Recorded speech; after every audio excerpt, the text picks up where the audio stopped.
ഗുരുവായൂർ ക്ഷേത്രത്തിൽ ഓണാഘോഷത്തിനുള്ള ഒരുക്കങ്ങൾ പൂർത്തിയായതായി ദേവസ്വം ചെയർമാൻ AV ഗോപിനാഥ് വാർത്താസമ്മേളനത്തിൽ അറിയിച്ചു. ആഘോഷ പരിപാടികൾക്കായി 19,10,000 രൂപയുടെ എസ്റ്റിമേറ്റിനാണ് ദേവസ്വം ഭരണസമിതി അംഗീകാരം നൽകിയിട്ടുള്ളത്.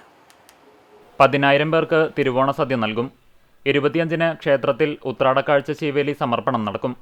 രാവിലെ ശീവേലിക്ക് ശേഷമാണ് കാഴ്ചക്കുല സമർപ്പണം. സ്വർണ്ണക്കൊടി ചുവട്ടിൽ മേൽശാന്തി ആദ്യം കാഴ്ചക്കുല സമർപ്പിക്കും. തുടർന്ന് ദേവസ്വം ഭരണസമിതി അംഗങ്ങളും ഭക്തരും സമർപ്പണത്തിൽ പങ്കാളികളാകും. കാഴ്ചക്കുല സമർപ്പിക്കാനെത്തുന്നവർക്ക് പ്രത്യേക വരി സംവിധാനമൊരുക്കും.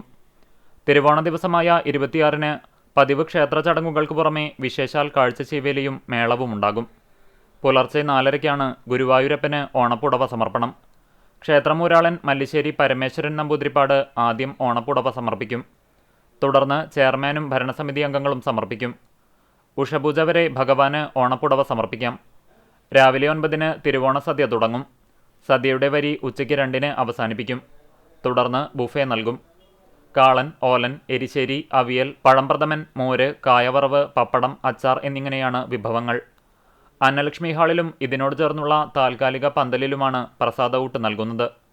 തിരുവോണ ദിവസം രാവിലെ കൊമ്പൻ ബൽറാമും ഉച്ചതിരിഞ്ഞ് ഇന്ദ്രസനും രാത്രി രാജശേഖരനും കോലമേറ്റും. രാവിലത്തെ ശീവേലിക്ക് കോട്ടപ്പടി സന്തോഷ് മാരാരും ഉച്ചതിരിഞ്ഞ് ഗുരുവായൂർ ശശിമാരാരും മേളം നയിക്കും. ഭക്തജനത്തിരക്ക് കണക്കിലെടുത്ത് ഉത്രാടം മുതൽ ചതയം വരെ രാവിലെ 6 മണി മുതൽ ഉച്ചയ്ക്ക് 2 വരെ VIP ദർശനത്തിന് നിയന്ത്രണമുണ്ടാകും. കൂടുതൽ ഭക്തർക്ക് ദർശനം ഉറപ്പാക്കുന്നതിനായി 1 മണിക്കൂർ ദർശന സമയം വർദ്ധിപ്പിച്ചിട്ടുണ്ട്. സാധാരണ 4:30-ക്ക് തുറക്കാറുള്ള ക്ഷേത്രനട ഈ ദിവസങ്ങളിൽ 3:30-ക്ക് തുറക്കും. ദേവസ്വം ഭരണസമിതി അംഗങ്ങളായ മല്ലിശ്ശേരി പരമേശ്വരൻ നമ്പൂതിരിപ്പാട്, സി മനോജ്, AU ഷിനിജ എന്നിവരും വാർത്താസമ്മേളനത്തിൽ പങ്കെടുത്തു.